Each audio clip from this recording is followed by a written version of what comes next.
Ya hoy ingresamos al capítulo 19. Prácticamente ya estamos a punto de finalizar el libro de Apocalipsis.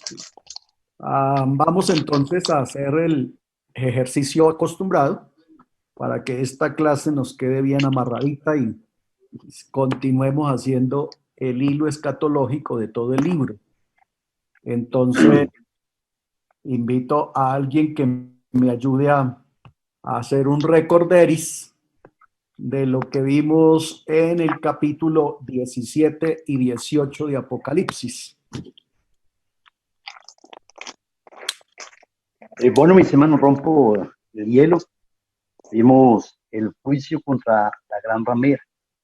Hablamos del sistema político, religioso, comercial. Vale. ¿Alguien más?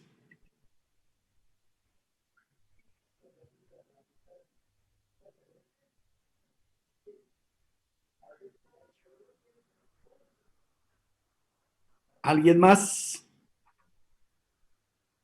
¿No vimos nada más? Claro que sí. Hablamos también que la verdadera iglesia está representada por Filadelfia. Para los estudiantes que estudian en las veredas se les entregan sus mejores. Amén. Okay. También Sí. hablamos de las características de la señora que vimos, que es un sistema político religioso y tiene unas características. Se asenta sobre muchas aguas, sobre muchas naciones, tiene sedes en los mejores lugares del mundo, fornicó con los reyes de la tierra, entrega un vino adulterado, o sea, su doctrina es una doctrina adulterada, se sienta sobre una bestia que tiene 7 cabezas y 10 cuernos, tiene su sede en Roma, como lo vimos también ese día, un cáliz de oro como señal, también tiene las costumbres de Babilonia, beatifican muertos, daban culto a las mujeres, adoraban al sol y a la luna, usan un rosario, veneran esculturas. Está ebria de la sangre de los santos, que siempre hicimos un poco de énfasis en eso, mirando las formas en que mataban y derramaban la sangre de los santos. En la hoguera vimos el caldazo, hablamos de la horca, el circo romano y la Inquisición, que tenía más de 20 formas de matar a los cristianos. Hablamos también del orden de los juicios, así que dejo hasta allí para que otro compañero siga. Muy bien, Amado, muy bien. Ok, ¿algo más que me quieran recordar o que... Del capítulo 18. 18, Siga, hermano. 18, sí, señor. Bueno, en el capítulo 18 vimos la Babilonia, la gran ramera, en 2 aspectos. El aspecto político, que está confederado con el imperio del anticristo, y también la Babilonia religiosa, que tiene que ver con el poder ecuménico.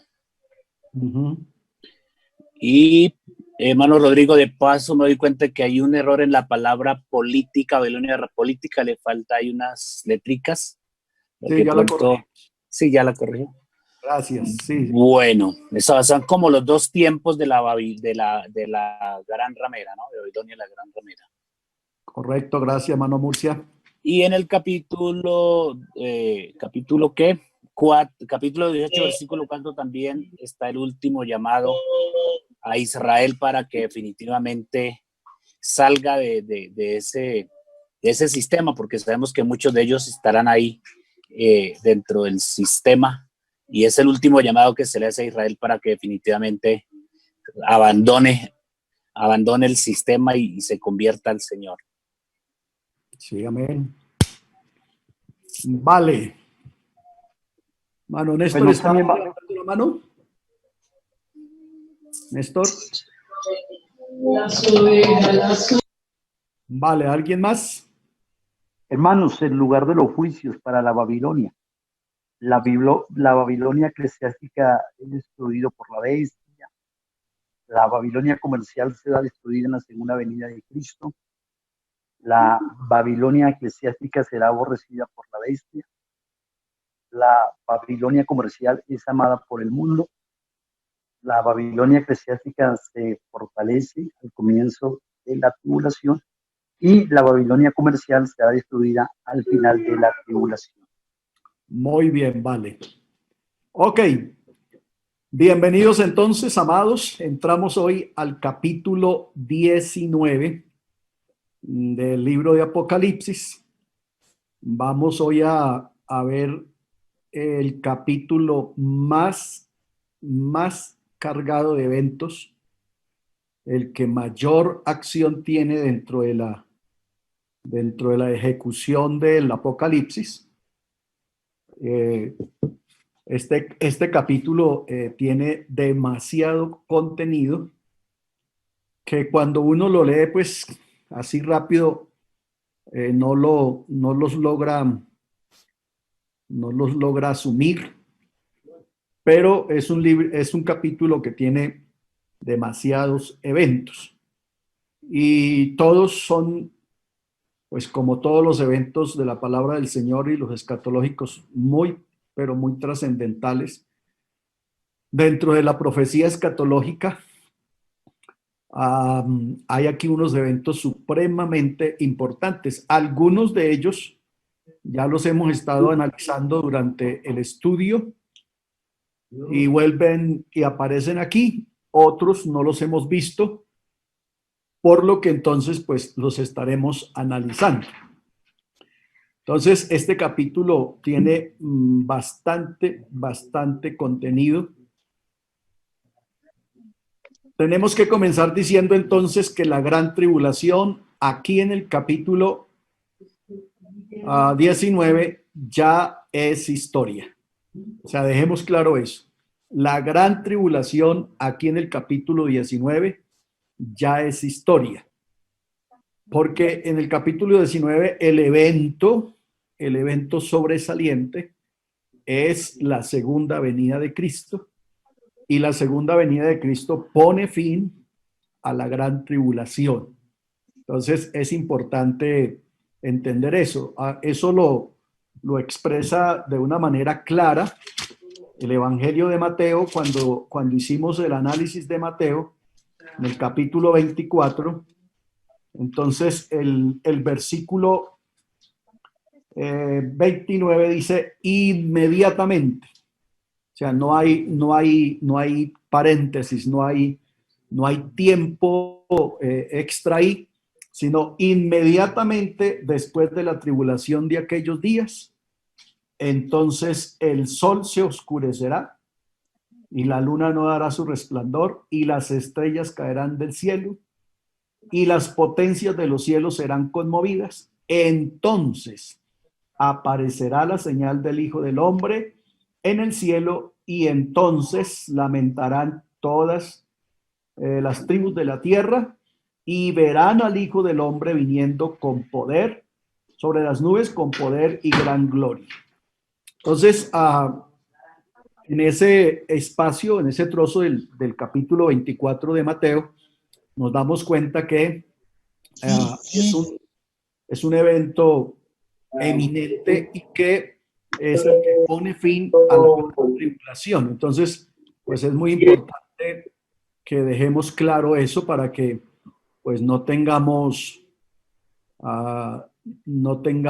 pues de pronto alguna dificultad en la interpretación ahí. Mano Arturito Velandia, si nos cierra el micrófono, por favor. Gracias, ya nos estamos casi educando en esto. Digo entonces, para comenzar, la gran tribulación aquí ya es historia. O sea, deje claro eso. Aquí la gran tribulación ya pasó. La primera sesión que vamos a tener entonces en el capítulo 19 son los 4 aleluyas. Para eso entonces voy a pedirle a un pastor que me haga el favor. Ayúdenos para que también le demos piso al estudio y nos lea el versículo 1 hasta el 6 de Apocalipsis 19. capítulo 19, verso 6. Hermano Bet, ¿me colabora usted y nos Después, sigue la porción? amén, sí, Señor. Después de esto, oí una gran voz de gran multitud en el cielo que decía, aleluya, salvación y honra y gloria y poder son del Señor Dios nuestro, porque sus juicios son verdaderos y justos, pues ha juzgado a la gran ramera que ha corrompido a la tierra con su fornicación y ha vengado la sangre de sus siervos de la mano de ella. Otra vez dijeron, aleluya, y el humo de ella sube por los siglos de los siglos. Y los 24 ancianos y los 4 seres vivientes se postraron en tierra y adoraron a Dios, que estaba sentado en el trono, y decían, amén, aleluya. Y salió del trono una voz que decía, alabad a nuestro Dios todos sus siervos, y los que le teméis, así pequeños como grandes. Y oí como la voz de una gran multitud, como el estruendo de muchas aguas, y como la voz de grandes truenos que decía, aleluya, porque el Señor nuestro Dios todopoderoso reina. Gracias, amado, gracias. Entonces, aquí tenemos una sesión de aleluyas y son supremamente significativos estos aleluyas, y esta primera sesión del capítulo son supremamente importantes, muy, pero muy dicientes dentro de este capítulo. Están conectados estos 4 aleluyas con los salmos aleluyáticos. Los salmos aleluyáticos son los que comienzan, algunos comienzan y terminan con la palabra aleluya. Entre otros, el Salmo 104, el Salmo 106, el Salmo 111, el 135, el 146, el 147, el 148, 149 y 150. El aleluya, entonces aquí es una aclamación pascual por excelencia, o sea que realmente se está haciendo referencia a la definitiva victoria de Dios, del Señor Jesús, con respecto a la redención. Me explico mejor, con respecto a la salvación, porque aquí ya se está cerrando ese ciclo, no solamente para los gentiles, sino para Israel también, en donde ya definitivamente los salvos están reunidos. Por eso, si le ponemos atención a las expresiones que hay en los versículos 1 al 6, nos damos cuenta que se están aclamando varias cosas, pero especialmente se está haciendo alusión de una manera especial a la liberación, a la salvación, a la redención definitiva de los que definitivamente habían de ser salvos. Entonces, estos aleluyas... ¿Será que así como está ahí, si uno prende la cámara, queda como de punto? Por ejemplo, vamos a ver. Alabanzas, ya vamos aprendiendo. Bueno, entonces decía que estos aleluyas, los cuatro aleluyas, tienen conexión con estos salmos, porque son salmos de alabanza, son salmos de reconocimiento. El aleluya aquí también se convierte en un amén, en una así sea. Veamos cómo están relacionados los 4 aleluyas de Apocalipsis. El primero es un aleluya pronunciado de mucha multitud de gente, es lo que dice el versículo 6, y se hace por la salvación. Verso 1, ese aleluya se da por la salvación, indicando ese aleluya un amén, o diciendo entonces que los salvos están completos, los salvos están todos los que se habían de salvar. El recinto o el vaso de donde están los salvos está completico, está lleno. Recordemos que en el tiempo, lo que es el tiempo la plenitud para los gentiles, viene de una raíz griega que es plerón, que significa lleno o completo. Entonces, la salvación alcanzó su expresión máxima y los salvos están todos ahora listos para recibir al Señor en gloria. Los judíos y la iglesia salva pues viene con el Señor. Entonces ahí están los salvos que se habían de salvar. El segundo aleluya es por la severidad del juicio, o sea, una especie como de alegría, como de gozo, como de satisfacción, de sentir que Dios ha hecho juicio y lo ha hecho completo, no se quedó nadie por fuera. Y por el contrario, como vimos en el capítulo 18, a la señora se le dio el doble de lo que le dieron a los hijos de Dios. Así que hay una satisfacción, hay un gozo por ese juicio que ha sido completo. Y obviamente ese también es un amén para decir que los juicios en cuanto a esa agenda de la gran tribulación, repito, en cuanto a la agenda de la gran tribulación, porque es importante entender, la tribulación aquí en este punto ya es historia. Y aunque vienen otros juicios más adelante, no hacen parte de este que se llama el gran día de Jehová y que está enmarcado dentro de esa agenda del gran día de Jehová que comenzó desde el capítulo 6 y fue hasta el capítulo 18. Entonces, es importante enmarcarlo ahí.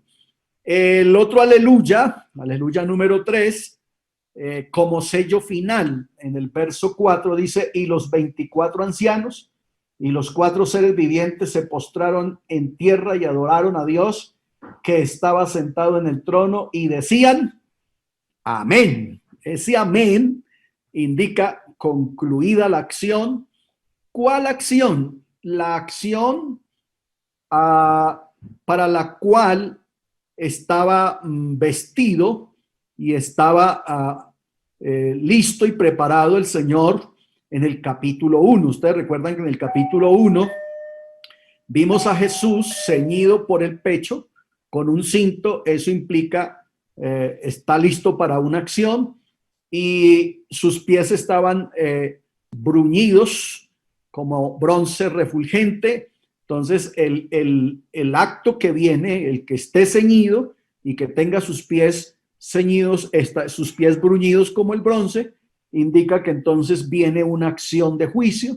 Y aquí este aleluya número 3, entonces dice cumplido. Amén, aleluya. O sea, cumplida la labor del juicio, cumplido el día de Jehová, cumplido el ardor de su ira, y hay una satisfacción que es lo que se hace manifiesto en el versículo 3. Hay una satisfacción porque se le dio en la medida que se le tenía que dar y se le dio a los que se les tenía que dar. Y el aleluya número 4 es un aleluya en reconocimiento a la soberanía de Dios. O sea, Él es soberano. Él es soberano en la salvación, Él es soberano en el poder, Él es soberano en la gracia, Él es soberano en el juicio, Él es soberano. No hay nadie a quien Él tenga que rendirle cuentas.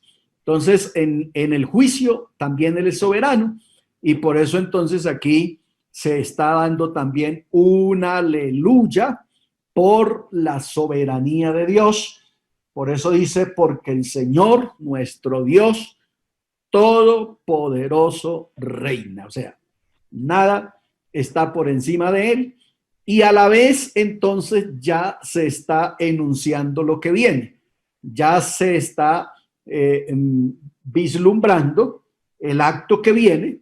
Ya aquí aparece entonces declarando el reino del Mesías. ¿Ya?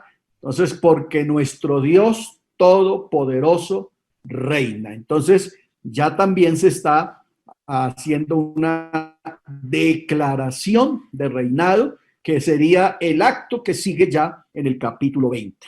Entonces, mire lo importante de esta primera sesión del capítulo, los 4 aleluyas, que son supremamente importantes, muy dicientes y que vale la pena, pues obviamente, analizarlos.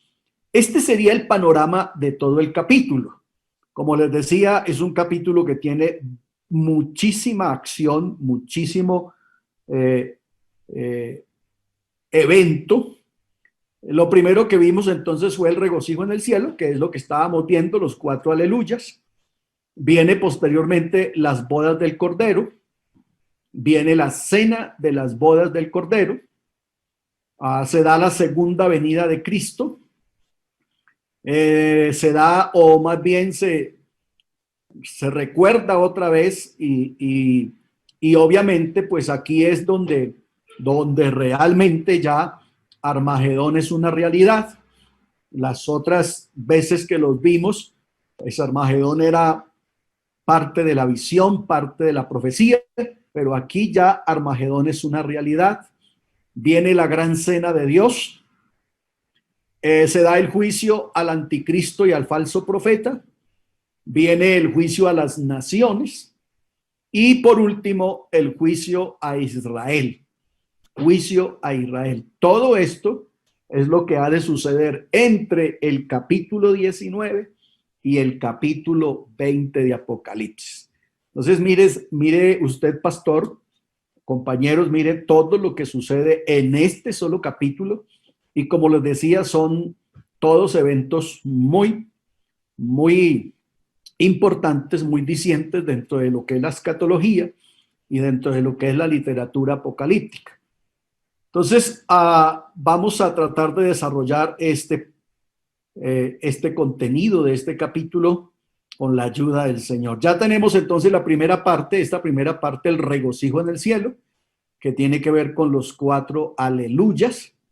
Dijimos que esos aleluyas tenían una connotación pascual, una connotación de redención, una connotación de recordar que hubo un Cordero de Dios que nos limpió de todo pecado, que pagó el precio en la cruz del Calvario y que nos redimió. Y por eso entonces aparecerá más adelante en el capítulo, va a aparecer esta palabra, las bodas del Cordero.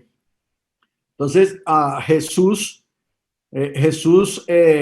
sustentando más de 700 títulos en la Biblia, aquí en Apocalipsis 19 seleccionó este título. Teniendo más de 700 títulos en la Biblia, seleccionó el Cordero. Así lo vamos a encontrar más adelante mencionado con ese nombre, el Verbo de Dios, el Cordero de Dios, el que redimió a su esposa de la maldición del pecado. Muy bien. Entonces el evento que sigue es la celebración, que era lo que estábamos viendo ahorita. Los 4 aleluyas, el primero es por la salvación, el segundo es por el juicio. Ese juicio pues tiene que ver con la venganza del Dios de Jacob, la definitiva venganza. Aquí se cumplió entonces en el capítulo 18, capítulo 19, bueno, desde el 16, se cumplió, mía es la venganza, yo pagaré, no os venguéis vosotros mismos, sino esperen y den lugar a la venganza de Dios. Se habló también entonces en los 4 aleluyas de la redención, entonces ahí está, y obviamente se da el aleluya por el reino, por la soberanía de Dios. Entonces, muy importante ver esto desde esa óptica. Vienen entonces las bodas del Cordero. Las bodas del Cordero, entonces, vistas desde esa óptica judía. Si recordamos que nosotros nos vamos a casar con un judío de pura cepa, es importante entender que esa boda tiene 3 tiempos y decirles que el primer tiempo ya se cumplió, el tiempo de la dote, que el novio debía dar o pagar por la novia. Es el primer tiempo, que es el que conocemos como el desposorio, que era en el estado en que se encontraba José y María cuando se halló que había concebido del Espíritu Santo. Ellos estaban en ese tiempo, la primera etapa, que se llama el desposorio, en donde el novio venía con su padre, celebraban un contrato con el padre de la novia y entonces se dejaba la dote. Ahí fue cuando Jesús habló: ¿o qué mujer de vosotras, a quien se le pierde una moneda o un dracma, no barre su casa, no llama a sus vecinas y las invita a ayudarle a buscar la moneda, y cuando la encuentran hacen gran fiesta? Porque si la novia perdía una de esas 10 monedas que el muchacho le dejaba, y venía el muchacho y no tenía las 10 monedas, el matrimonio se echaba a perder, en razón entonces porque la novia daba la sensación de ser descuidada. Ese era el primer tiempo. El novio se iba con su padre. Generalmente se consideraba más o menos el tiempo más común era un año después volvía para entonces ya comenzar la segunda parte de esas bodas, que era pues la llegada del novio. Eso lo encontramos bien remarcado en el capítulo 25 de Mateo. Ahí está toda la descripción. Entonces, ustedes recuerdan que una vez que el novio se iba, la muchacha estaba en la obligación de conseguir 10 muchachas vírgenes que se debían encargar de ella a partir de ahí en adelante, para que cuando llegara el novio, que no se sabía cuándo iba a llegar, entonces no encontrara desprevenida la novia. Entonces el oficio de esas muchachas era mantener a esa novia las 24 horas del día alineada, lista para que el novio no la sorprendiera. Una de esas muchachas debía ponerse en la torre, en la vigía, y ella estaba observando constantemente el camino por donde el novio se fue, porque no llegaba por un camino diferente, sino por donde se fue, por ahí llegaba. Eso está claramente especificado en la ascensión, en cuando Jesús sube al cielo. Ustedes recuerdan que los ángeles le dijeron a los discípulos: así como le habéis visto ir, así mismo vendrá. Eso tiene dos tiempos, ese primer tiempo, y el segundo es: de donde se fue, ahí mismo viene. Entonces, eso pasaba con el novio. El novio, por el camino por donde se fue, por ahí venía. Por eso la muchacha que estaba haciendo la vigía tenía que estar pendiente y no se podía dormir, para que cuando viera venir al esposo, viera venir al muchacho, ella gritaba duro: viene el esposo. Y entonces, como la novia estaba organizada, porque las 10 muchachas o las 9 restantes estaban a su servicio, la mantenían impecable, la mantenían vestida, la mantenían perfumada, la mantenían adornada. Entonces ella podía ahí mismo salir a recibirle, para que entonces se continuara lo que era la fiesta de bodas, que en su defecto tenía como cumplimiento 7 días. Eran 7 días de fiesta. Mire cómo se cumple esto perfectamente en esto que estamos hablando. El Señor vino, pagó la dote en la cruz del Calvario, o sea que ya estamos en ese primer tiempo ya se cumplió. Él se fue, pero la novia no sabe cuándo viene. Él dijo: el día y la hora nadie lo sabe, ni los ángeles, ni el Hijo, sino solamente el Padre. Ahí estamos esperando que el Señor aparezca por su iglesia. Viene y se la lleva, y hemos de estar con él 7 años en lo que llamamos las bodas del Cordero. Entonces estamos esperando el tiempo 1, el tiempo 2 y el tiempo 3 de las bodas del Cordero, para que entonces vivamos esta gran experiencia y esta gran fiesta. Esta gráfica entonces nos está diciendo lo que les estaba contando, el desposorio, que es el primer tiempo, con algunas citas bíblicas, la llegada del novio y la fiesta de bodas. Así que eso está todo basado en la Biblia y ustedes de eso saben más que yo. Muy bien. Bien, entonces, ¿cómo se relaciona Cristo con la iglesia? He puesto aquí algunas cosas para que veamos pues cómo ha sido esa relación durante este tiempo de noviazgo con el Señor. Él se declara como el pastor y a la iglesia como ovejas. Él es la vid y nosotros los pámpanos. Él es la piedra angular y nosotros somos piedras preciosas. Él es el sumo sacerdote y nosotros somos el cuerpo sacerdotal. Él es la cabeza del cuerpo y nosotros somos su cuerpo, según Pablo a los Efesios. Él es el último Adán y la iglesia es la nueva creación. Y él es el esposo y la iglesia es la esposa. Hay aquí entonces esta relación que me parece que es muy importante tenerla en cuenta para que entonces así el evento o los eventos en el cielo que se han de dar, en el momento en que el Señor levante su iglesia, pues hombre, tenga la sustancia y tenga realmente el sentido que debe ser y que debe dársele para que entonces no pierda esa importancia, esa elegancia que estos eventos deben y tienen que tener en el momento en que podamos sentarnos a analizarlos.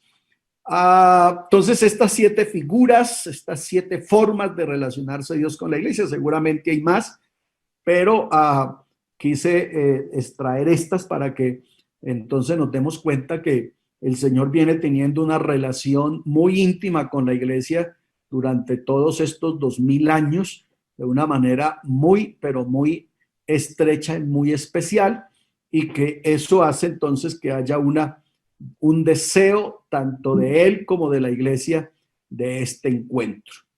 Una vez que se dé las bodas del Cordero, entonces viene la cena de las bodas del Cordero.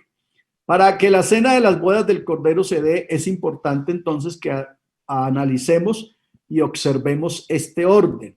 El Señor levanta su iglesia y entonces lo primero que se da en el cielo es el tribunal de Cristo. Eso lo comprobamos aquí en el capítulo que estamos leyendo, el verso 7 y 8, si me permiten. Dice: gocémonos y alegrémonos y démosle gloria, porque han llegado las bodas del Cordero y su esposa se ha preparado. Y a ella se ha concedido que se vista de lino fino, limpio y resplandeciente, porque el lino fino es las acciones justas de los santos. Entonces, para que la novia se logre vestir así, ese resultado del lino fino y de ese vestido que son las acciones justas de los santos, pues es el resultado del tribunal de Cristo. Acuérdense que cuando vimos el tribunal de Cristo, dijimos que se iba a calificar obras y no personas. Entonces, entre mejor le vaya a usted en el tribunal de Cristo, pues obviamente que más hermoseado estará para presentarse delante de Dios como la novia del Cordero para llegar a ser su esposa. Entonces, el tribunal de Cristo lo que hace es vestir o terminar, más bien diría yo, porque la obra se está haciendo desde aquí de la tierra.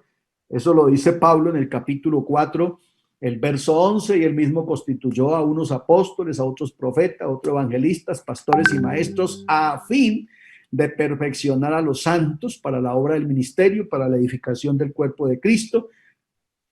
Y continúa Pablo diciendo: hasta que todos lleguemos a la unidad de la fe, del conocimiento de un varón perfecto, a la estatura de la plenitud de Cristo. Y ya el capítulo 5 del mismo Efesios dice: a fin de presentarse a sí mismo una iglesia gloriosa, que no tuviese mancha ni arruga ni cosa semejante. Esos dos capítulos tienen que ver con la iglesia en su estadía aquí en la tierra. Esa es la obra que Dios hará en la iglesia mientras la iglesia esté aquí en la tierra. Ese será el trabajo que Dios hace en ella. Pero cuando Él la lleve al cielo, entonces, según el capítulo 45 del libro de los Salmos, entonces es donde ya la va a adornar con joyas, con perlas, con toda ese ornato que hace que esa novia entonces esté muy embellecida y que pueda ser llamada hija de rey. Entonces, eso se da obviamente a partir del tribunal de Cristo. Entonces, el primer evento que hemos de analizar en ese orden, una vez la iglesia suba al cielo, no son las bodas del Cordero, sino el tribunal de Cristo, para que la obra y el trabajo de Dios en el embellecimiento de la iglesia, en el perfeccionamiento de la iglesia, sea completo, y entonces cuando llegue las bodas del Cordero, la iglesia pueda estar plenamente embellecida, adornada de toda piedra preciosa, dice la palabra del Señor, y vestida pues obviamente de blanco. Una vez se dé el tribunal de Cristo, entonces ahora sí vienen las bodas del Cordero. Ese será el acto que sigue. Pero si ustedes están analizando, se da cuenta que la iglesia sube al cielo desde el capítulo 4, y mire que apenas en todo el capítulo, en todo el libro de Apocalipsis, apenas aquí se vienen a mencionar las bodas del Cordero, porque entonces, ¿qué es lo que está pasando? Primero, que se dio todo ese tiempo para el tribunal de Cristo, y segundo, que la iglesia ha sido parte expectante de todo lo que está sucediendo aquí en la tierra, porque de ahí salen los aleluyas, de ahí salen esos amenes, porque la iglesia no fue, ¿cómo se llama? No fue ajena a lo que estaba pasando aquí. Ese hace parte de su gozo, eso hace parte de su alegría y de su triunfo, el ver la aniquilación de los enemigos. De ahí la media hora de silencio que se dio en el cielo, porque había una expectativa, había algo solemne que iba a comenzar a pasar. Y note usted que entonces, cuando se dieron la apertura de los sellos, ustedes recuerdan que en los 7 sellos, todos sin excepción, en los 7 sellos, Juan, que es el representante, el tipo de la iglesia, en todos los 7 sellos se le dijo a Juan: ven y mira, ven y mira, ven y mira. O sea, usted no está ajeno a lo que va a pasar. La iglesia se tiene que dar cuenta de lo que está pasando, porque eso hace parte de su celebración, hace parte de su gozo, y además hace parte del triunfo y de poderse ella ver libre y salva de todo lo que había de venir. Entonces, esa es la impresión, es mi impresión, es mi concepto, que eso hace que las bodas del Cordero estén tan al fin del capítulo del libro, porque una vez que todo ha terminado y que ya no hay nada, no hay otra cosa que siga, otro evento que siga, entonces se da ese gran evento, entendiendo que el evento que sigue es la segunda venida de Cristo, y ahí ya viene la iglesia con él. Entonces, es importante analizar eso. Entonces, tribunal de Cristo, la boda del Cordero, las bodas del Cordero, y entonces viene después de eso, que es el concepto más común, es que será un evento en la tierra. Después de las bodas, entonces sí se dará lo que es esta parte, la cena de las bodas del Cordero. Muy importante, entendiendo también la expresión bienaventurados los que son convidados a las bodas del Cordero, indicando entonces que hay unos convidados. No puede ser la iglesia, porque la iglesia es la novia. Uno no invita a la novia a la cena de bodas, ya hace parte de ese evento, entonces no puede ser las no puede ser la iglesia.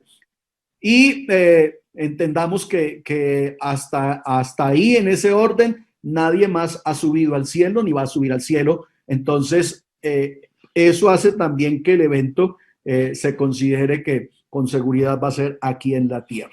Entendemos que los invitados, pues es Israel.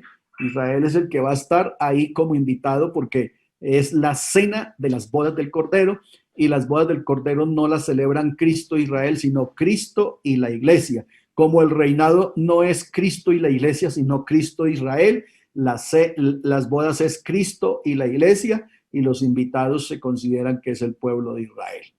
Ok, el evento que sigue entonces lo consideramos como la segunda venida de Cristo. La segunda venida de Cristo, ya estaríamos entonces parados en el capítulo 19, el verso 11, en donde dice: entonces vi el cielo abierto, igual que en el capítulo 4, el cielo estaba abierto y había una puerta abierta y una voz que llamaba. Aquí el cielo está abierto y he aquí un caballo blanco, y el que lo montaba se llamaba Fiel y Verdadero, y con justicia juzga y pelea. Aquí está entonces, este ya es el evento de la segunda venida de Cristo. Aún continúa en el oficio de juicio. Dice: sus ojos eran como llama de fuego, y había en su cabeza muchas diademas, mucha gloria, mucho reconocimiento, muchos triunfos, y tenía un nombre escrito que ninguno conocía sino él mismo. Este es el título que les decía, que habiendo más de 700 títulos en la Biblia para Jesús, escogió este. Dice: estaba vestido de una ropa teñida de sangre, y su nombre es el Verbo de Dios, el Verbo de Dios, el Cordero de Dios que quita el pecado del mundo. Y los ejércitos celestiales le seguían. El que venga en un caballo blanco, el caballo blanco siempre ha significado realeza.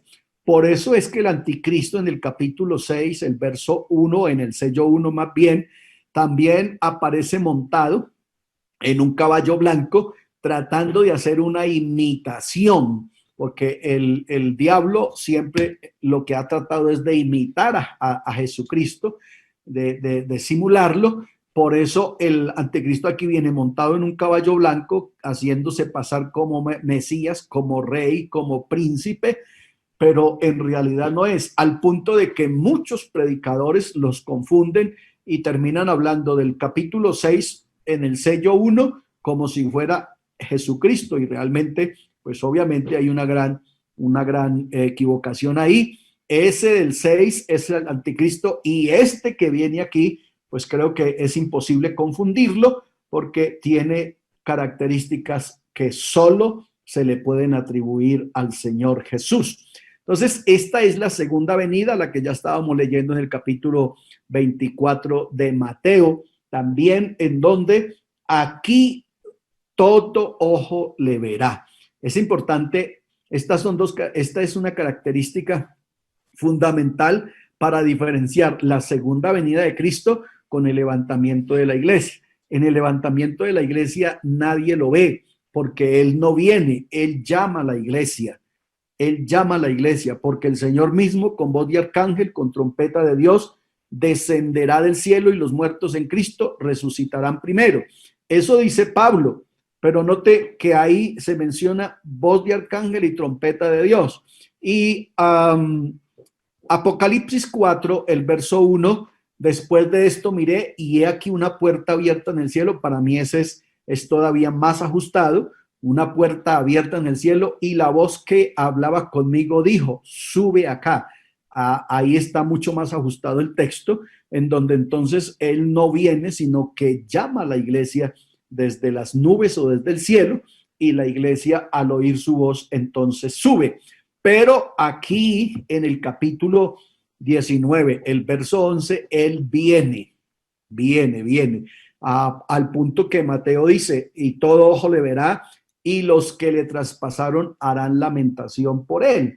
Todas las tribus de la tierra lo van a ver, viniendo con poder y gran gloria, y especialmente pues los enemigos de Israel más sorprendidos, son los que más sorprendidos se van a ver, porque los enemigos de Israel pues estarán apostados en la llanura de Jezreel, listos para la batalla de Armagedón, y cuando se esté para dar la partida, la orden de batalla, aparece la señal del Hijo del Hombre viniendo con poder y gran gloria, y entonces los turbará, dice el Salmo capítulo 2, los turbará con su ira, porque viene enojado y viene a destruir todos los enemigos del pueblo de Israel y a hacer juicio, obviamente, contra las naciones.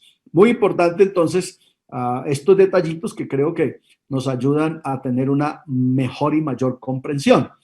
El desarrollo, entonces, de la segunda venida, lo pudiéramos definir, la venida de Cristo en gloria, esta se efectuará de acuerdo a los siguientes pasajes bíblicos. Aquí estos pasajes bíblicos entonces nos van a decir que estamos hablando exclusivamente de la segunda venida de Cristo, entre otros.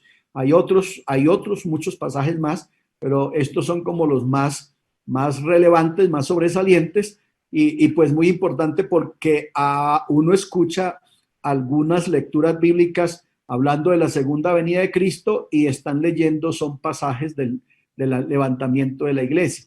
Estos tienen que ver con la segunda venida de Cristo. ¿Cuáles serán los componentes de este evento? Entonces, es antes de la gran tribulación, después de la gran tribulación, después de la gran tribulación, es antes del milenio, entonces está entre la tribulación y el milenio. Dijimos entonces al comenzar que cuando el capítulo 19 se empiece a ejecutar, la gran tribulación ya es historia y tampoco ha comenzado el milenio. Entonces está entre la gran tribulación y el milenio. Hay como un paréntesis ahí en donde se van a dar pues todos estos eventos de los que estamos hablando. Su regreso es personal. El que subió, así como le habéis visto ir, así vendrá. Es personal, además tangible. Acuérdense que él le va a mostrar y a él le van a preguntar, esas heridas que tienes en tus manos, ¿qué son? Y eso que tiene en el costado, y él va a decir, con esto fui herido en casa de mis hermanos, y eso le va a refrescar entonces la memoria a el pueblo de Israel para que entiendan y estén plenamente convencidos que ese es el Mesías, el Cristo, el Salvador del mundo. Entonces su venida es personal.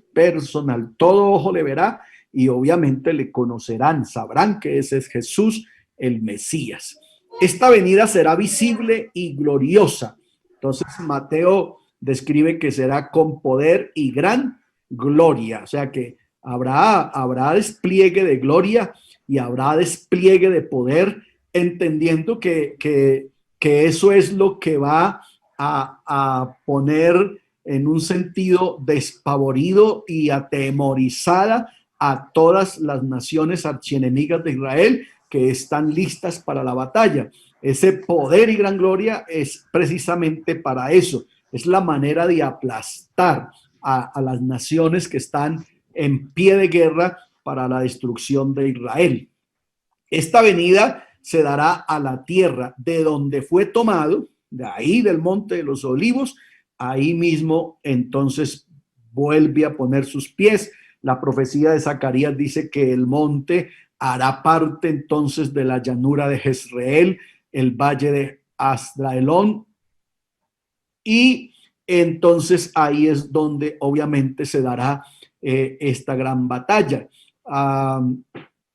Yo recuerdo que ahora en la oportunidad que el Señor me dio de ir a Jerusalén, le pregunté al guía, porque a mí me causó mucha curiosidad que el Monte de los Olivos, que en tiempo de Jesús está mencionado, que simplemente era una montaña, ahora el Monte de los Olivos es un gran cementerio, es donde ellos entierran todos sus muertos, Y entonces yo le pregunté, esto no era un cementerio en tiempos de Jesús, ¿por qué lo han convertido en un cementerio? Y él me contestó, porque nuestro Mesías vendrá y pondrá sus pies aquí en el monte y todos nuestros muertos resucitarán. En eso obviamente tiene mucha razón, porque eso es lo que la Biblia dice. Ahí es donde resucita todo Israel. Acuérdense que cuando vimos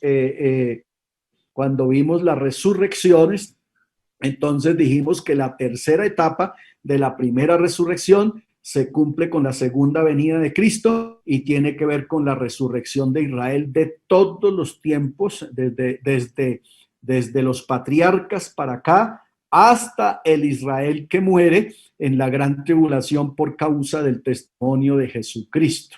Por eso ahí lo vamos a encontrar en el capítulo 20, vamos a encontrar parte de esa resurrección. Viene con los ángeles están presentes, estos acompañarán juntamente con la iglesia. Ahí venimos nosotros otra vez con Jesucristo para quedarnos aquí en la tierra 1000 años más. Claro, con la diferencia de que no será el mundo de hoy, será un mundo de justicia, un mundo de paz, un mundo que vale la pena vivir.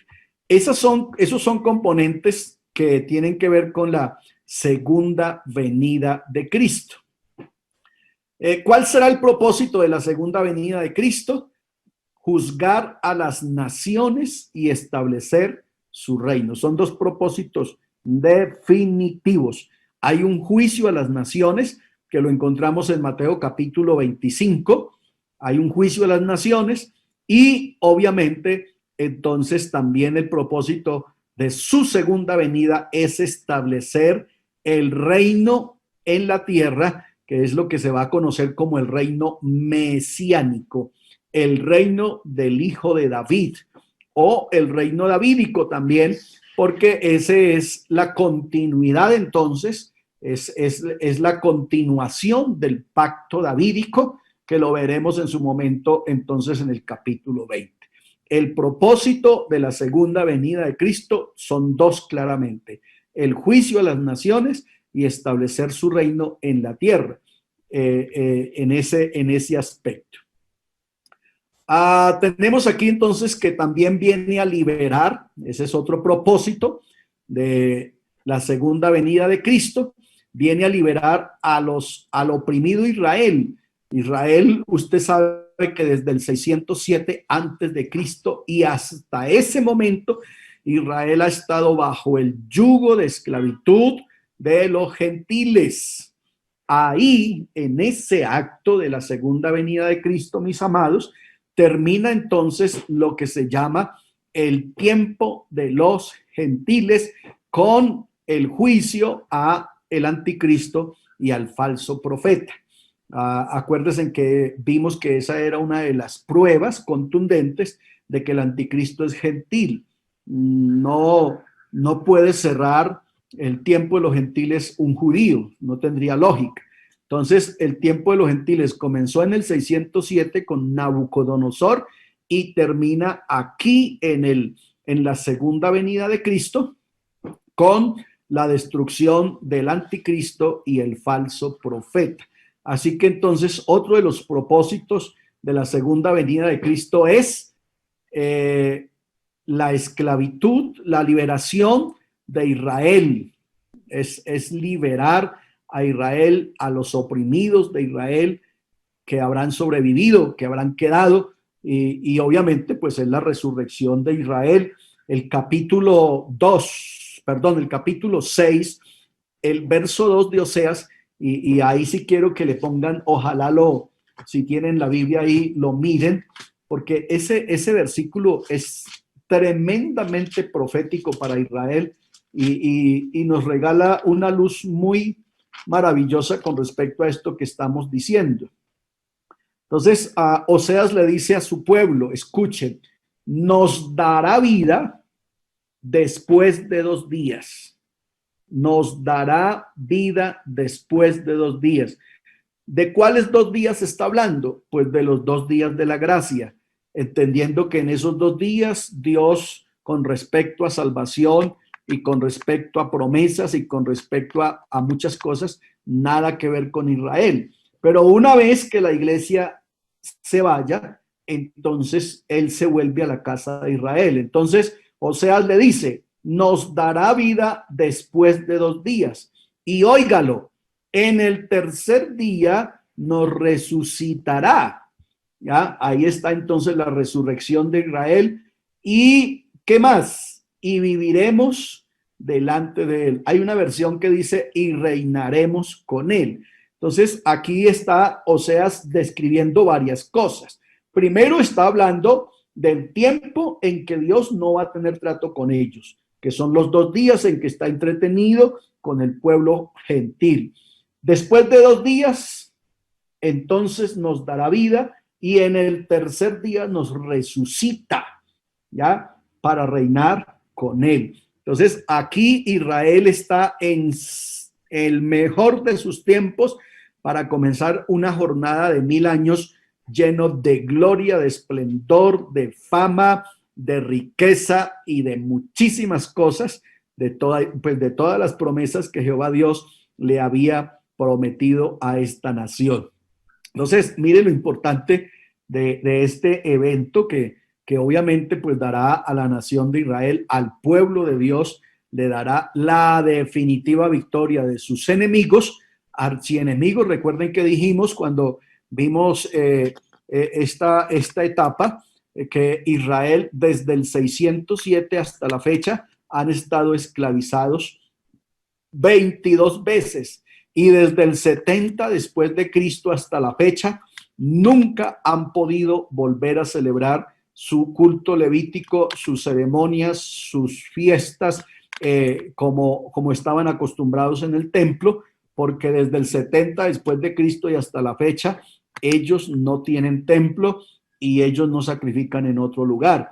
Entonces, por eso el tercer templo está siendo tan anhelado y tan esperado, y ya en el capítulo 11 encontramos que ya hay templo. Se mide el templo y se mide los adoradores.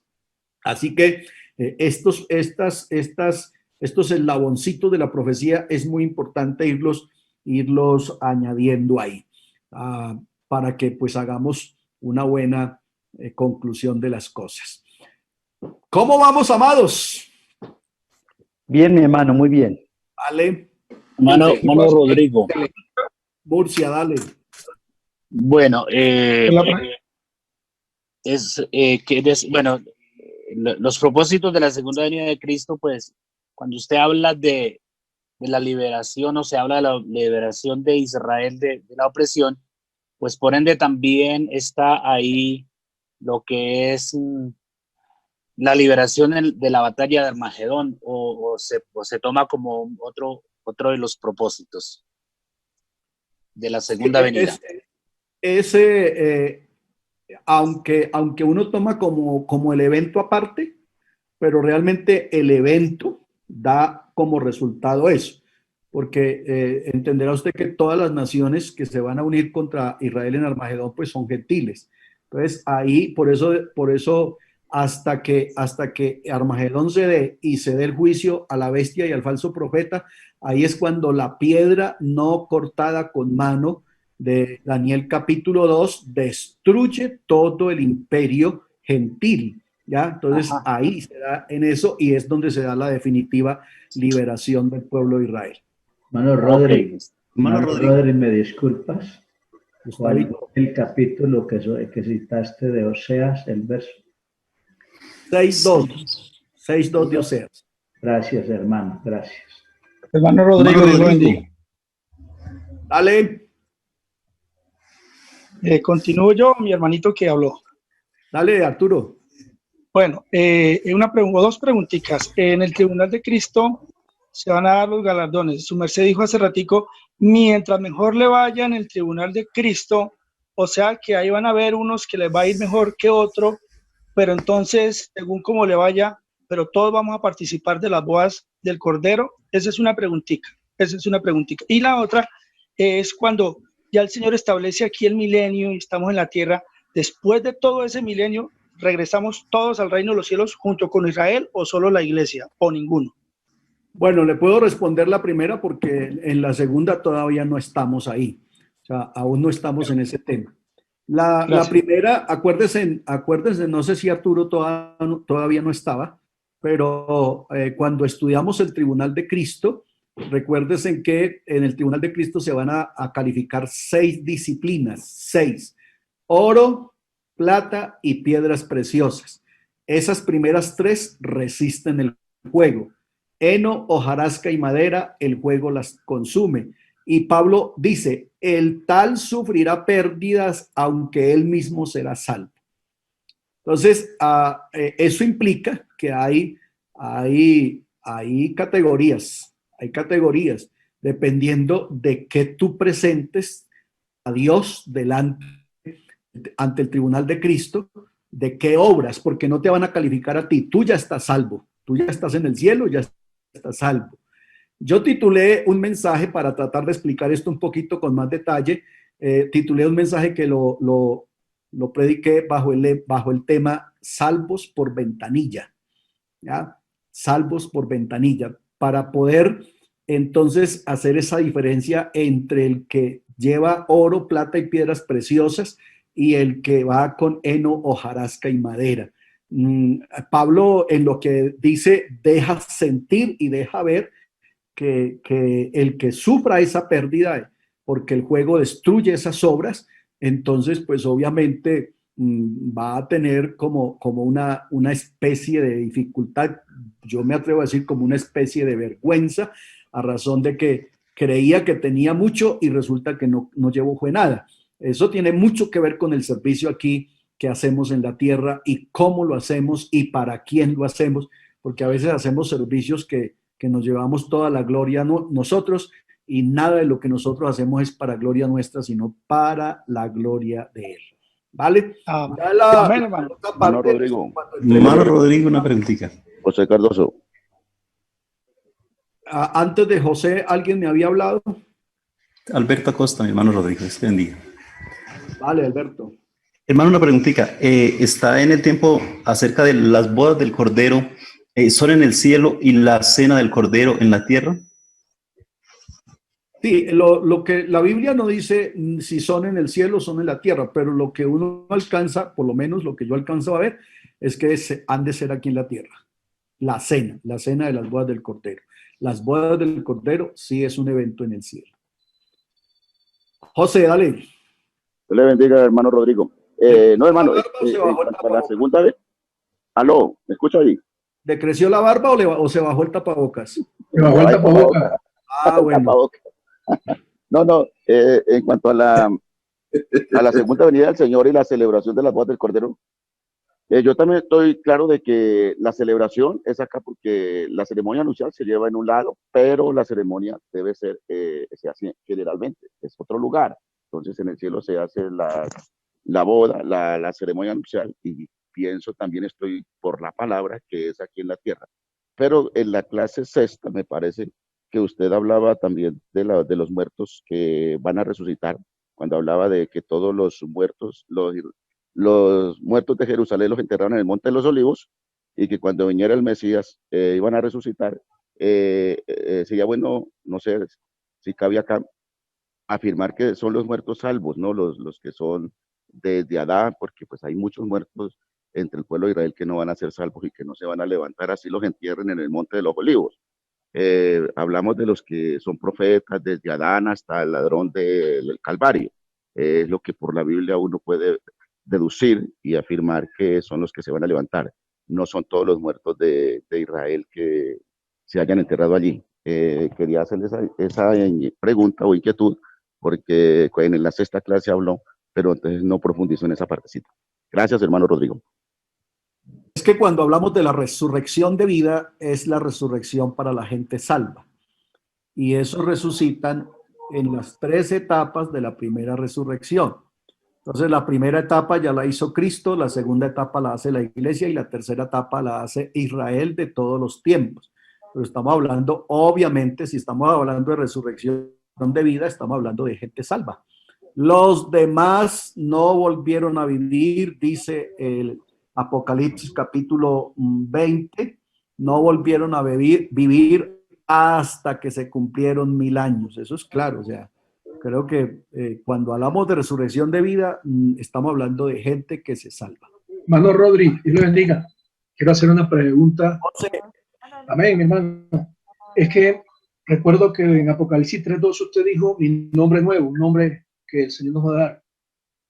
Tiene que ser, hace referencia con lo que dice aquí en Apocalipsis 19, cuando dice que tenía escrito un nombre que ninguno conocía, sino el mismo es el mismo. ¿Es lo mismo? No, porque este nombre es revelado. El nombre que yo considero que se va a dar en Apocalipsis es para lo que es la eternidad a partir de Apocalipsis 21 en adelante. Es lo que yo considero, porque se sigue revelando. Hermano, una pregunta. Es que alguien me hizo esa pregunta y me decía, bueno, hablando de eso, el nombre de Jesús es eterno porque dice que hay un nombre nuevo. ¿Qué podemos decir ante eso, hermano? No es eterno.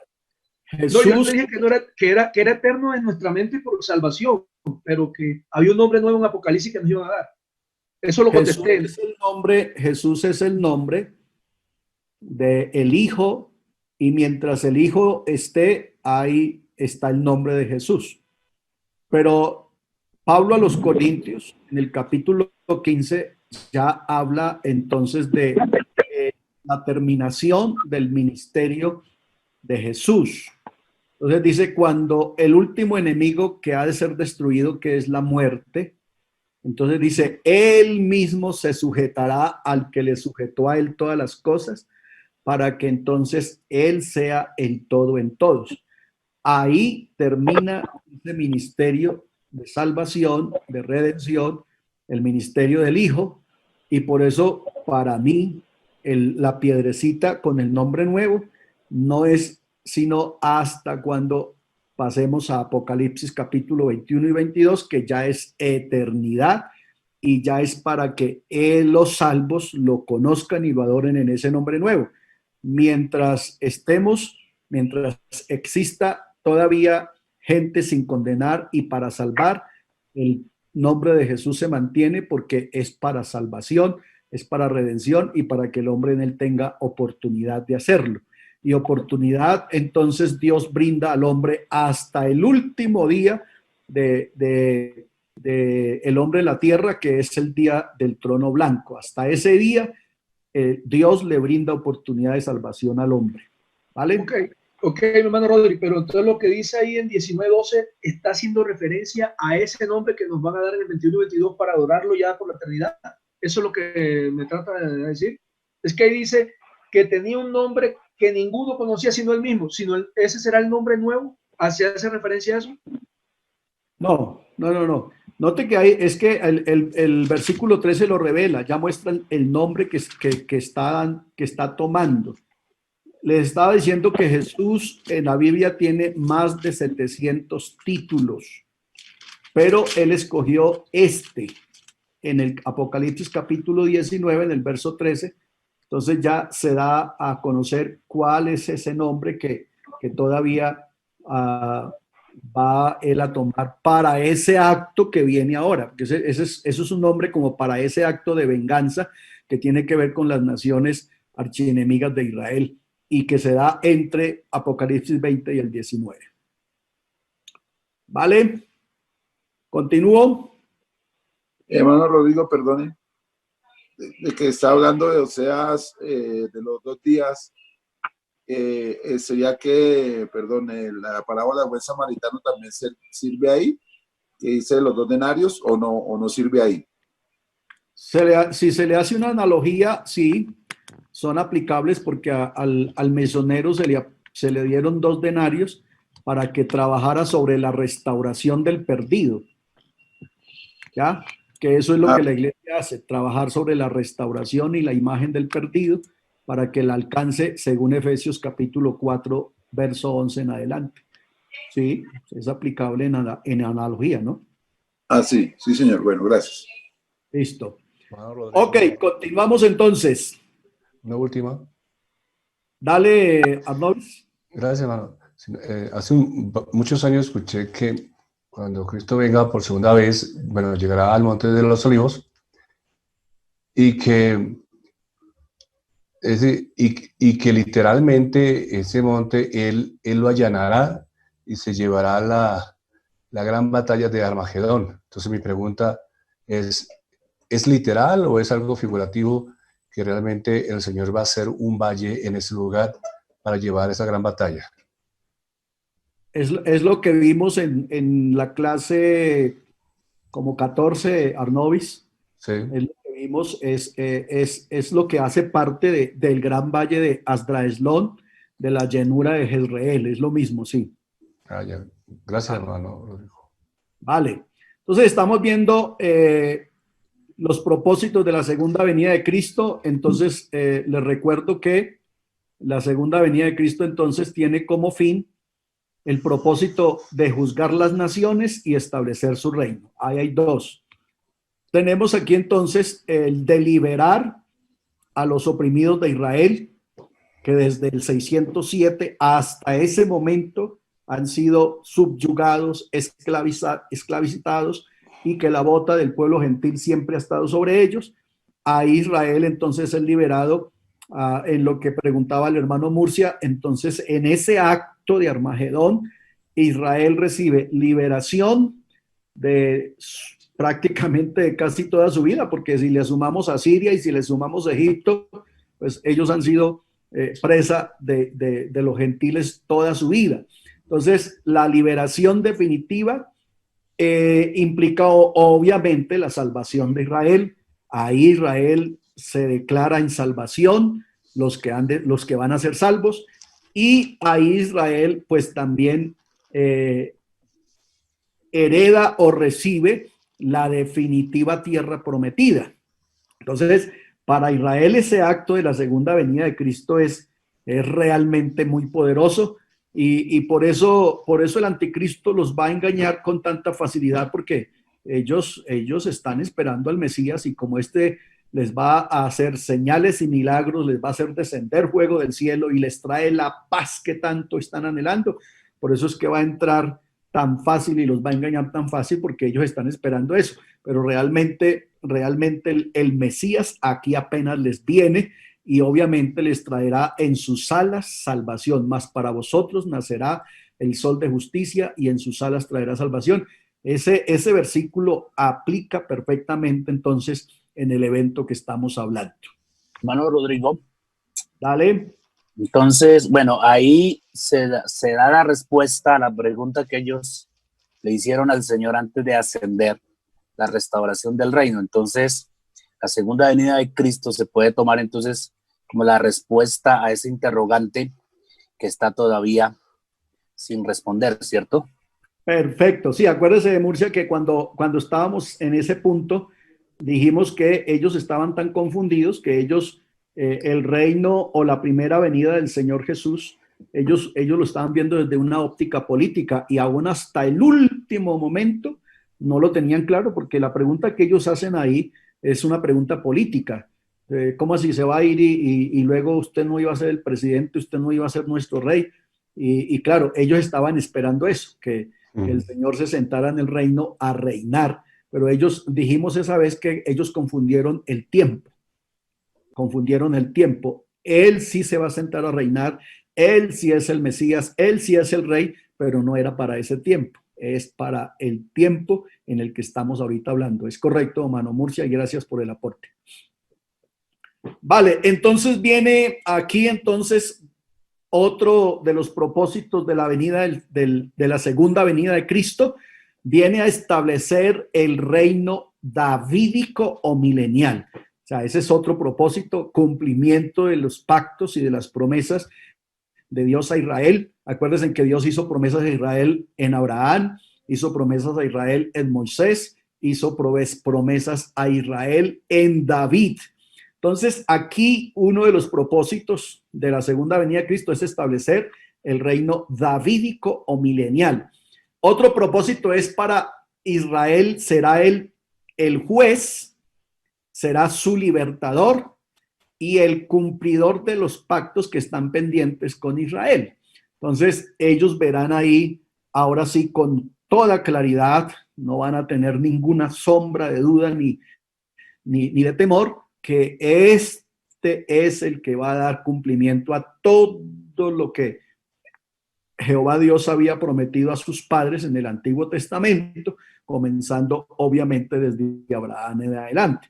Entonces ellos van a tener ese gran gozo. El pueblo de Israel va a estar, como les digo, en un momento único en la existencia del pueblo de Israel, porque todo lo de ellos prácticamente se va a finiquitar y se va a cumplir aquí. Vale. Esos son los propósitos para dar para los gentiles. Entonces será la piedra que quebrantará y que da fin a la autoridad gentil. Acuérdense que en Daniel capítulo 2 dijimos entonces que ahí en el sueño de Nabucodonosor hay una piedra que viene y destruye y que desmenuza la imagen, implicando entonces que ese tiempo de imperios y de gobierno y de subyugación al pueblo de Israel termina.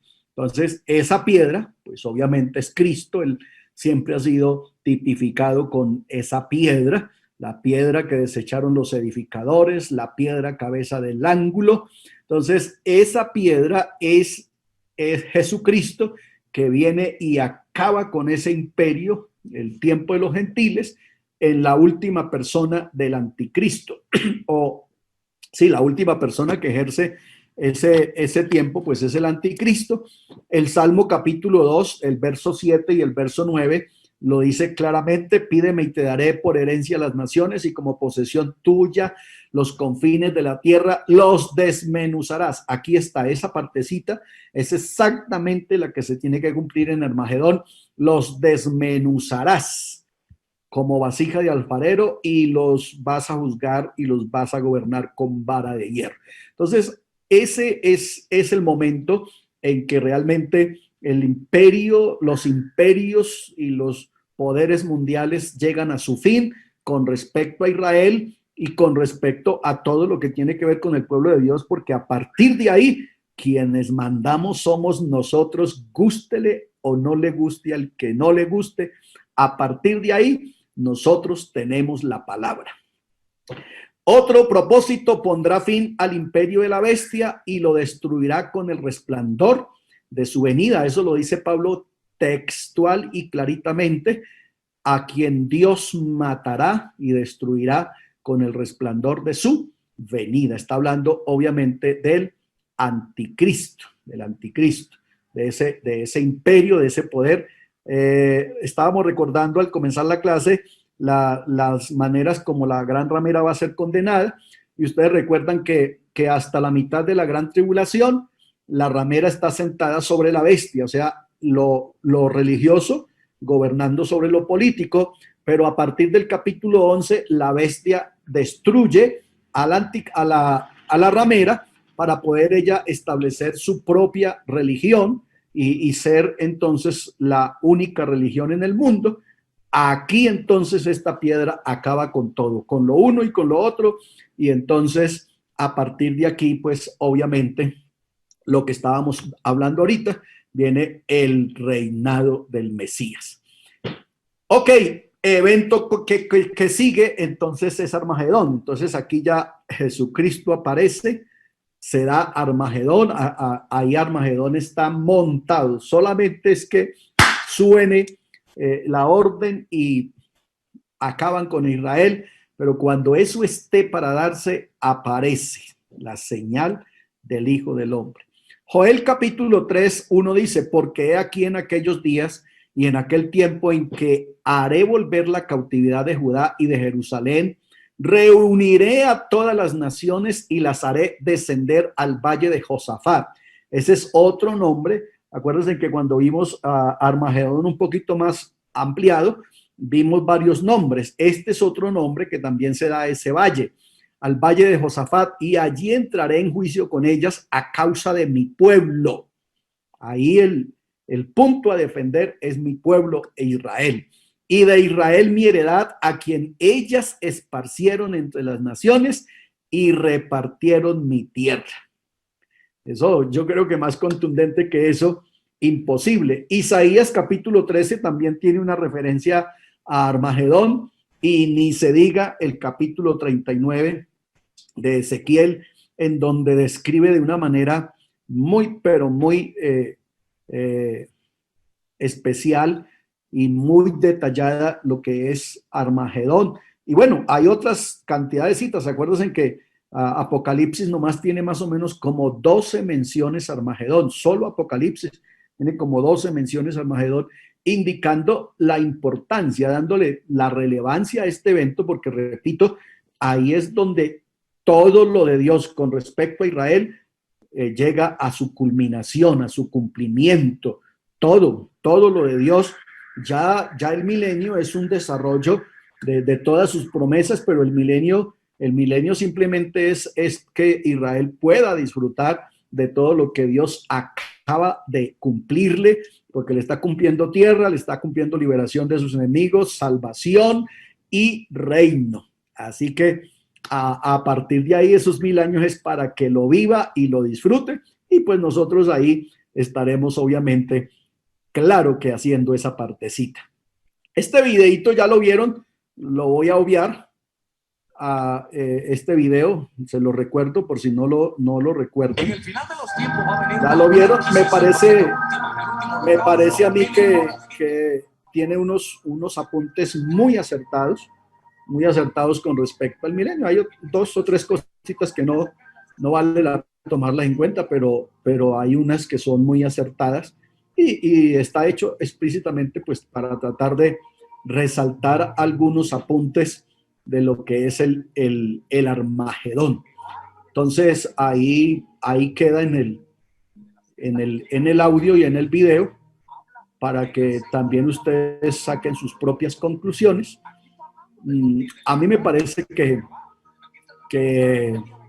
nosotros no alcanzamos a vislumbrar, a imaginarnos la magnitud de Armagedón. No alcanzamos. ¿Y por qué para mí es un evento tan importante y para resaltar? No tanto por lo de las naciones y no tanto por Israel, es por cómo Dios se glorifica, cómo Dios muestra su autoridad, cómo Dios muestra su soberanía, y cómo Dios demuestra que Él es Señor de señores y que Él gobierna, y que por encima de Él no hay nada, no hay absolutamente nada ni nadie.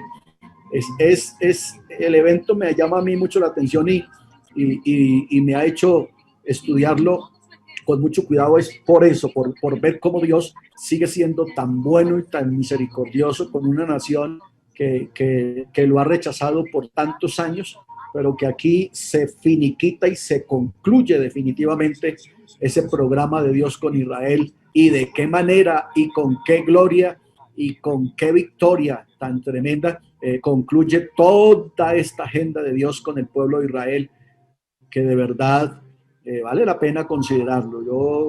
Yo creo que salen cosas muy interesantes cuando uno ve la fidelidad, el poder, la soberanía de Dios frente a lo que Él promete, y a ese pueblo que Él alguna vez escogió como su pueblo escogido, como su pueblo elegido.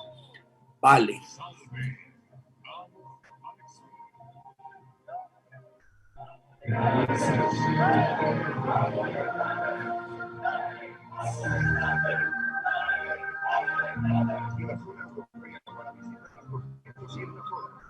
Observa bien, ¿no es magnífico?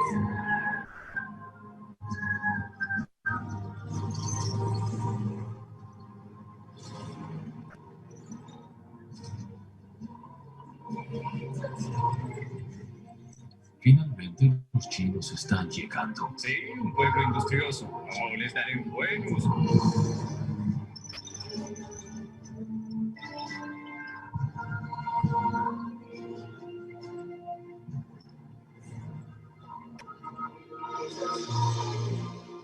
¿Dónde está tu Dios ahora? Ya llegará. No le veas.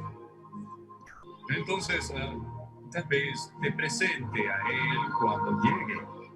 Has oído a sus heraldos, ¿verdad? Anunciando su triunfal regreso, ¿no? A decir verdad, tampoco yo. Pero tal vez esta vez ha encontrado a un digno rival. Todos tus enemigos, todas tus armas. Nada de eso te servirá contra Dios. Pero no entiendes aún, ¿cierto? Esta batalla entre Dios y yo es por las almas de los hombres.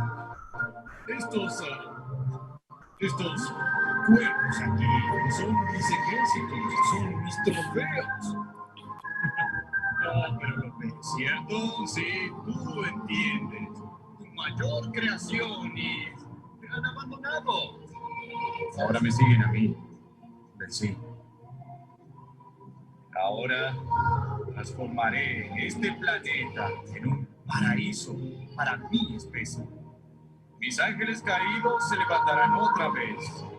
¿No conoces la frase infierno en la tierra? Este es el primer día del nuevo milenio. Comenzando mañana será... En el cielo, los ejércitos del Señor se preparan para la batalla. En la tierra, el anticristo y sus huestes se enfrascan en un conflicto armado con tropas insurgentes. En el momento en que el anticristo vive ese conflicto, Jesús y sus santos resucitados se hacen presentes mediante una invasión del cielo. Todo ojo le verá. Y viene el Señor a defender al pueblo de Israel.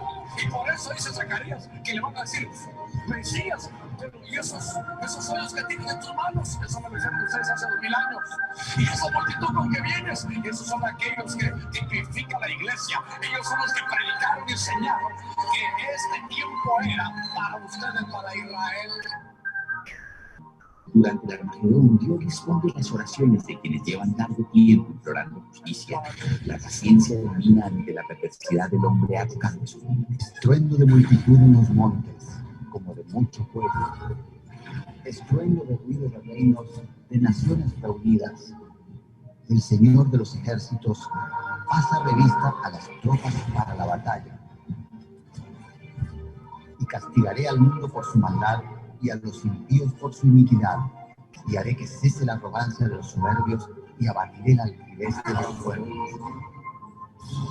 El anticristo vuelve sus armas contra el ejército celestial, dando lugar a una batalla sin parangón en la historia bélica, la batalla de Armagedón. No en la lejana tierra, de lo postrero de los cielos, el Señor y los instrumentos de su ira para destruir toda la tierra. Que el día que los ejércitos rodeen a Israel, dice, y esta es la peste que Dios va a enviar contra ellos, y este será el derrocamiento con el que Yahvé, Jehová, golpeará a todos los pueblos que le hicieron la guerra a Jerusalén, como una pestilencia por la cual su carne se consumirá mientras están parados sobre sus pies. Sus ojos se derretirán en sus cuencas, y sus lenguas se pudrirán dentro de sus bocas. Zacarías 14:12 dice, su lengua se le va a derretir, sus ojos se van a derretir en sus cuencas, estando de pie, se van a derretir. En el final de los tiempos. Vale. Ojo a esto. Este es Israel antes de Armagedón. Aquí está. Israel hoy antes de Armagedón, y este será el Israel después de Armagedón. Ya ustedes podrán ver la gloria, la plenitud del pueblo de Israel. Aquí, entonces, este es el Israel después de Armagedón. En esta gráfica, entonces, lo vemos dentro. Entonces, este es el Israel hoy. Este moradito es el Israel hoy, y este será el Israel después de Armagedón. Ya entenderán entonces ustedes el por qué Armagedón en la Biblia tiene tanta importancia, y es un evento que se describe en tan parte de la Escritura, pues para que nos demos cuenta que Dios es muy fiel a su palabra, y la gloria que Israel va a tener posterior a este evento, al otro día se dice que Israel será 100 veces más grande y 1000 veces más rico. El evento que sigue se llama la Gran Cena de Dios. La Gran Cena de Dios. Yo simplemente puse estas citas. Aquí en estas citas está registrado. Hay otras, pero estas dos me parecieron que son las más contundentes y quise graficarlo simplemente de esta manera.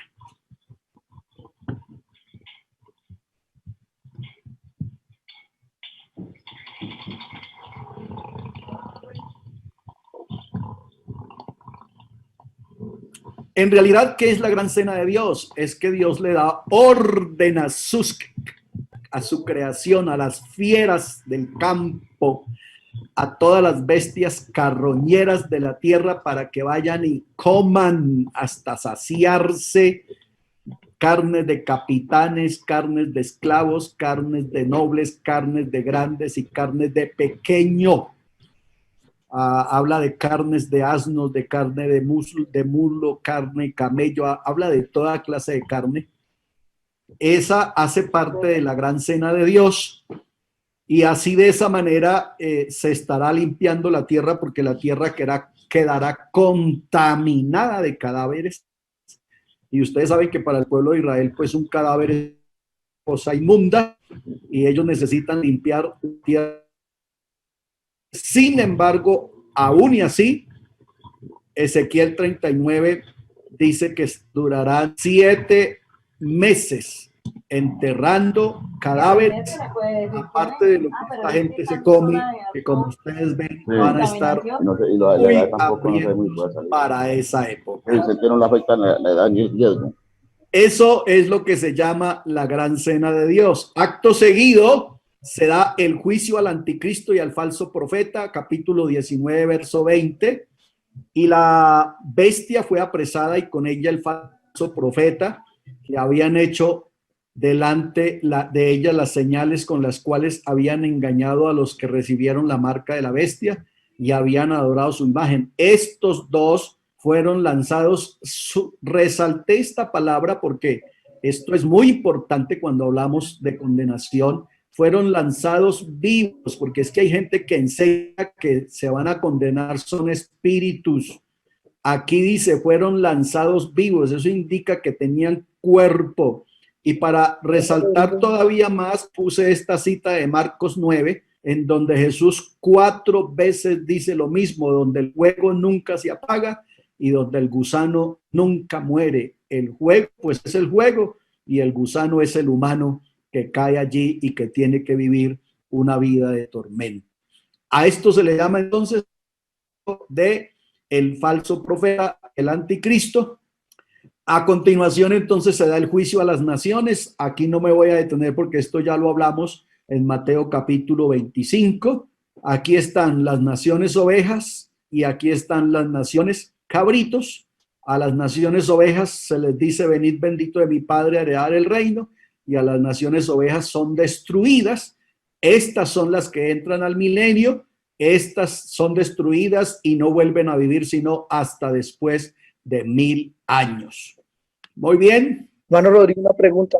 No sé si solo me pasa a mí, pero no veo, me quedé en la diapositiva del pueblo de Israel después de Armagedón. Discúlpeme, hermano. ¿Los demás las están viendo? Sí, señor, sí, ahí está bien. Sí, señor. Sí, señor. Bueno, sí, señor. Entonces ahí sí ya es asunto de la pantalla llamado.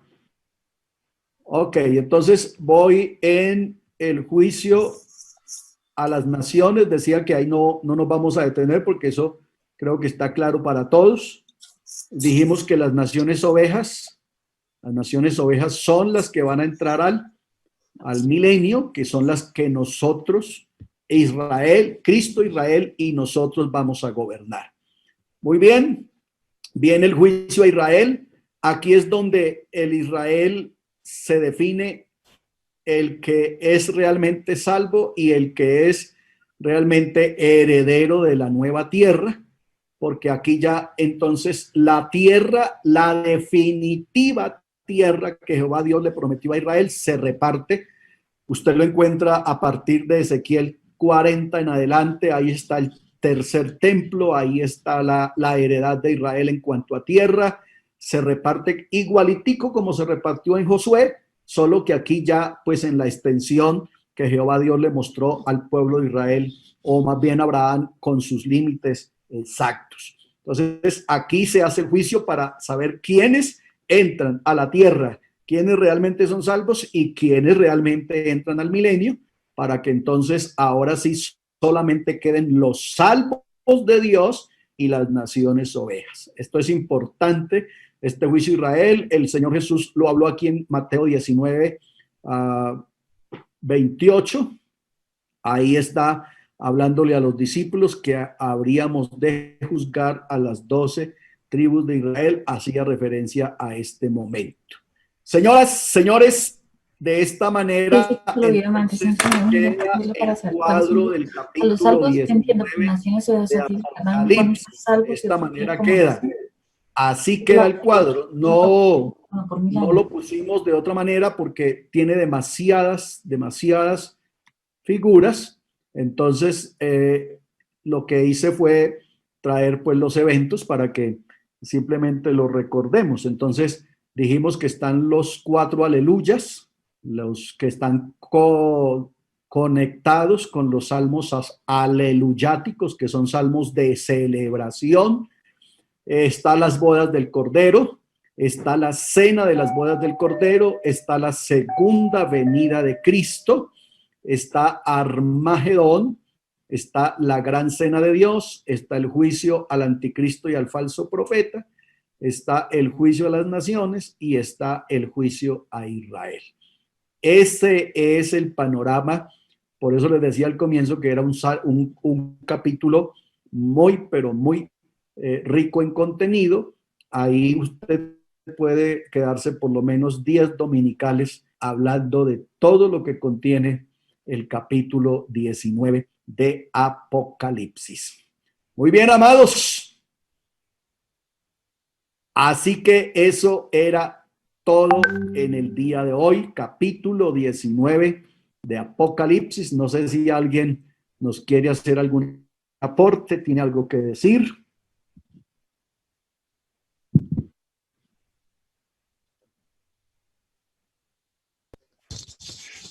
Sí, hermano Rodrigo, una preguntita. Arnau y Trejo. Sí, dale. Listo. Es para, entonces, estamos en el día de la gracia, obviamente, después que Cristo venga por su iglesia. A partir de ahí hasta el último evento, para terminar con todos, entonces, hablando de años, ¿cuántos años faltan? La Biblia dice que son 7 años, lo que es la gran tribulación. Sí, señor. 7 años la gran tribulación, y inmediatamente, usted ve que ahí dice inmediatamente de la tribulación de aquellos días, viene entonces la segunda venida de Cristo. Es lo que le puedo decir. Yo estuve leyendo un documento donde algunos escatólogos, pero pues eso es solamente conjetura, donde ellos calculan que entre la segunda venida de Cristo y el establecimiento del milenio, algunos dan 75 días y otros dan 90 días, entre la segunda venida de Cristo y el establecimiento del milenio. Pero la Biblia no lo registra, son especulaciones de las personas. Pero concretamente lo que la gran tribulación son, después de que el Señor levante la iglesia hasta la segunda venida de Cristo, 7 años. Es el lapso de eventos que hay ahí entre la segunda venida de Cristo y el milenio. La Biblia no registra un tiempo específico para esos eventos, pero lo que uno sí se da cuenta es que son eventos muy, muy seguidos el uno del otro. Hermano Rodri, me disculpa una pregunta. Gustavito. Como yo no pude estar el comienzo del estudio en el Apocalipsis, usted me tiene para vender las memorias esas. Bueno, los videos se han enviado todos, sin excepción, todos, solo que uno que se nos quedó sin audio, pero enviaron las diapositivas. Entonces, los videos se han enviado todos al WhatsApp de la escuela bíblica, de la escuela escatológica. No sé si usted no los ha recibido, Gustavito, si no, con mucho gusto se los enviamos, todos los videos y el material en PowerPoint, pues la idea sí es ponerlo en la mano de ustedes, pero aún todavía pues falta organizarlo un poco. Bueno, yo le agradecería, hermano, que me quisiera llegar. Amado, porque en verdad el audio del video del audio que usted comenta, el hermano Salomón lo rescató y, o sea, subieron la presentación normal con otro audio, pues de menor calidad, pero ahí está en el grupo. Ah, vale, sí, entonces están todos los videos, que eso sí se han ido enviando, ¿no? Hermano Rodrigo. Dios le bendiga. Dios le bendiga. Hermano Rodrigo, Dios le bendiga. Bendiciones. Javier Suárez. Javi, dale. Hermanito, a mí me pasa lo mismo que el hermano Gustavo, al comienzo no pude estar y pues me gustaría tener ese material que es muy importante, hermano. Entonces, vale. Le envío, porque como no sé si está incluido en la escuela escatológica, porque al comienzo no pude estar. Entonces, sí, se fueron incluyendo los que pidieron que se les inscribiera, pero no se preocupe que se lo hacemos llegar. Bueno, le agradezco mucho, hermano Rodrigo. Dios le bendiga. Hermano Rodrigo. Una inquietud, hermano, yo tampoco tengo el material. ¿Quién habla? Arturo Saavedra. Hermano Rodrigo, yo no tengo tampoco el material, porque cuando empezamos ya, o sea, ya habían empezado hace mucho tiempo y ahorita cuando yo ya me conecté, entonces no alcancé al material y tampoco tengo las diapositivas. Sí, las diapositivas no se le han enviado a nadie, solamente los videos. Los videos, no los tengo. ¿Cómo hiciera para hacerme a ellos? Hermano, el hermano Salomón los ha publicado todos en el chat de escatología. Él los publica constantemente y los repite. Con 500,000 pesos. Envíe todos y sería por última vez porque es que se han reenviado. Y entonces pues ya es... Listo. Sí. Hermano Pedro, me pareció que iba a decir algo, hermano Pedro Cárdenas. Dios le bendiga. Hermano Pedrito, lo bendiga. Amén, amén. Es que se estaba diciendo si la cena de las bodas del Cordero es en el cielo o en tierra. Sí. En la última cena el Señor hizo una promesa escatológica. Pienso cuando en el capítulo 26 de Mateo, versículo 27 en adelante, dice: tomando la copa y habiendo dado gracias, la dio diciendo: bebed de ella todos, porque esta es mi sangre del nuevo pacto, que por mucho es derramada para remisión de los pecados. Y yo digo que desde ahora no beberé más de este fruto de la vid, hasta aquel día que lo beban nuevo con vosotros en el reino de mi Padre. Ajá. Entonces, en el cielo no va a haber vino. En cambio, en Israel hay mucho vino. Sí, señor. No, estamos de acuerdo, vamos, Perito. O sea, creo que la generalidad es que es aquí en la tierra. Es como lo más general. Sí, señor. Gracias, amado Pedrito. Sí, señor. Vale. Hermano Pedro, hermano Rodrigo, tengo una inquietud de la clase. Sí. Es que me dicen que en Armagedón es una victoria de Israel y que el país se agranda, ¿no? Sí, que el territorio se agranda, ¿no? Pero entonces yo quedo ahí, o sea, que Israel no va al cielo, solo se va a caer en la tierra. Bueno, eso sí lo hemos repetido hasta la saciedad. Sí, señor. A este cielo no, porque estamos hablando que los salvos de Israel resucitan hasta la segunda venida de Cristo y nosotros ya venimos. Entonces ellos no resucitan para ir al cielo, a este actual cielo, al nuevo y a la tierra nueva, a este actual no, porque ellos no tienen promesas celestiales. ¿Vale? Wow, tremendo. Tremendo, sí. Y hermano Rodrigo, pues aclarar, creo que la otra vez lo habíamos dicho, de que Israel vuelve a recuperar la extensión de su territorio tal cual Dios se lo nombró a Abraham y Josué lo repartió a las 12 tribus después, desde Dan hasta Beerseba. Sí, es correcto. Es que el territorio de Israel ha sufrido todas las modificaciones que usted quiera. Es cuestión pues ya de leer mucha historia en la Biblia, pero en el reinado de Salomón era un territorio, en el de David fue otro. Bueno, ha sufrido muchas modificaciones y ellos pues han perdido mucho terreno. Hoy Israel, en lo que es el territorio de Israel, aunque se llama Israel, muchas de las ciudades, de los pueblitos, están siendo, o los poseen los árabes. Cuando uno va haciendo el tour, el guía le dice, vamos a entrar a un pueblo que está dentro de Israel, pero es árabe. Y ahí mandan los árabes. Por ejemplo, Belén, que está ahí a 2 kilómetros de Jerusalén, como ir de aquí allá a Funza. Belén está totalmente comandado es por los árabes y ellos son los que gobiernan allá. Incluso ellos alegan, ¿por qué todos los turistas quieren es Jerusalén y no Belén? Si el niño Jesús nació en Belén y si el rey David nació en Belén, ¿por qué Belén no es más ciudad que Jerusalén? Lo alegan ellos.